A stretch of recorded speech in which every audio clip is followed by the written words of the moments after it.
This is your macroeconomics video on nominal minus inflation is real. So remember, inflation is used to help us determine if prices have gone up. And sometimes when we're looking at things related to money or price or cost, then if we look at them over time, inflation can distort what we're looking at. So that means that we have to correct things for inflation. One of the ways that we can do this is called indexation. A dollar amount can be indexed for inflation, and that means that it's automatically going to be corrected for inflation every single year, either by law or contract. So when Congress decides to pass a bill allotting a certain amount of the budget to each department, they can say this is going to be indexed for inflation every year. So the payout to that department would automatically go up by whatever the inflation was. Or if they don't put that in the contract or in the law, then you would have to repass a law every single year, changing the dollar amount. So a lot of times in legal contracts or in laws passed by Congress, they automatically put in wording saying that this will automatically be indexed. The government indexes inflation using consumer price index. And they call these COLAs, which are cost of living adjustments.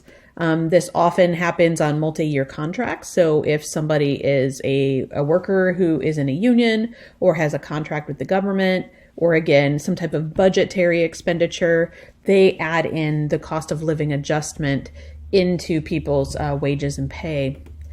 And this also includes money that's being paid out by the government, like Social Security payments or unemployment payments. Those would automatically rise each year with a cost of living adjustment, which is based on the consumer price index. Now, you can also correct variables for inflation. Remember, real versus nominal. Nominal uses current prices. Real means that the inflation has been taken out. So let's take a look at the real and nominal interest rate. An interest rate is the amount of money you'd have to pay to the bank if you decided to borrow money. That's what they charge you for the fees and the service that they're going to provide you. So interest rate is not corrected for inflation. You can look at your current bank's homepage and it'll tell you what interest rates they're offering if you wanted to get a loan for, let's say, a house or a car. But over time, you typically have multiple years to pay back the interest to the bank. Now, in the time period that you're paying your money back to the bank, let's say 5 or 10 years, or for a mortgage, typically 30 years, the rate of growth in the dollar is going to change the value of the money you're paying back to the bank. So if you want to correct for inflation, the bank wants to know at the end of the loan, when you finished paying them back, have they actually made money off of inflation or past inflation? So the real interest rate is one that is corrected for inflation. And this shows the rate of growth and is often called the purchasing power of a deposit or the purchasing power of the money.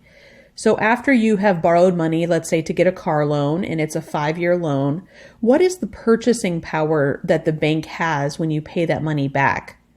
So for example, let's say you have a 5-year loan, you borrow to get a car, they give you a 5% interest rate.